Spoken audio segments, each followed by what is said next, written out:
Fa nisy kosa ary ny fanadihadiana izay nataony namana mpanao gazety ny amin'ireo raharaha matetika mitranga izay raisin'ny mpisolo vava an-tanana nanomboka ny taona 2024 teo. Ny raharaha ady tany moa no tena hita misongadina tao anatin'izany.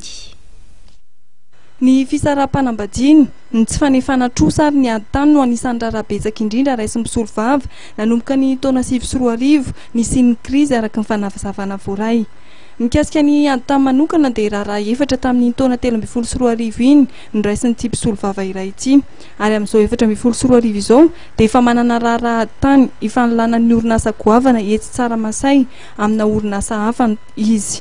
Raha ny nambarany dia ny fisiana taratasy fahazondalana norina amina tany mirefatra ny amin'ny 5 metatra toradroa no fototry ny olana. Misy permis anankiroa, permis anankiray izay mitovy fa samy manana io permis io zany permis de construire ny société Madecas dia ny société Mitsu.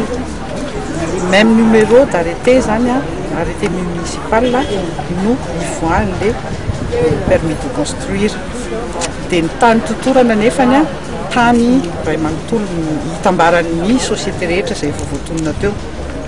Dia izay zany no miteraka olana eo satria na le permis zany ny ao anatin'ilay permis ray manontolo dia eo amin'ny numéro ny titre ny mahasamihafa azy ny eo amin'ny numéro ny titre ny mahasamihafa azy fa na ny vola aloha na ny arrêté ministériel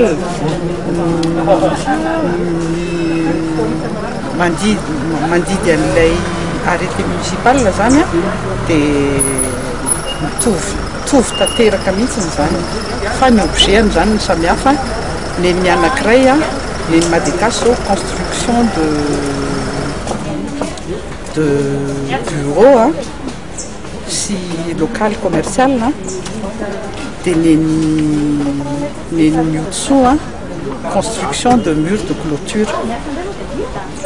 Dia ny permis ny Madecas amin'io zavatra io zany ny compagnie Madecas amin'io zavatra io dia tsy miconcerné velively an'io terrain totofan'ny olona io fa terrain hafa mihitsy zany ny voan'ny permis de construire iny nefa izay permis de construire zay lasa amin'ny anarany lasa mahazo an'izay même permis de construire zay tsy mitovy mihitsy zany le local samy hafa mihitsy hoe ary le emplacement an'le tany zany hoe ary indray dia ary indray lasa nanaovany clôturé ny société Mitsu ny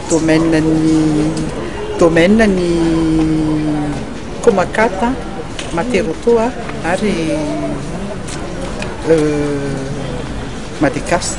Maître Randriamamonjy Andriamanjakasoa izay mpisolo vava ny compagnie Madecas dia milaza fa ny orinasa rova ny manana ny taratasy tena izy na ny original ary takian'izy ireo ny fampitahana ny fanzondalana ary ny fanazavana avy amin'ny commune.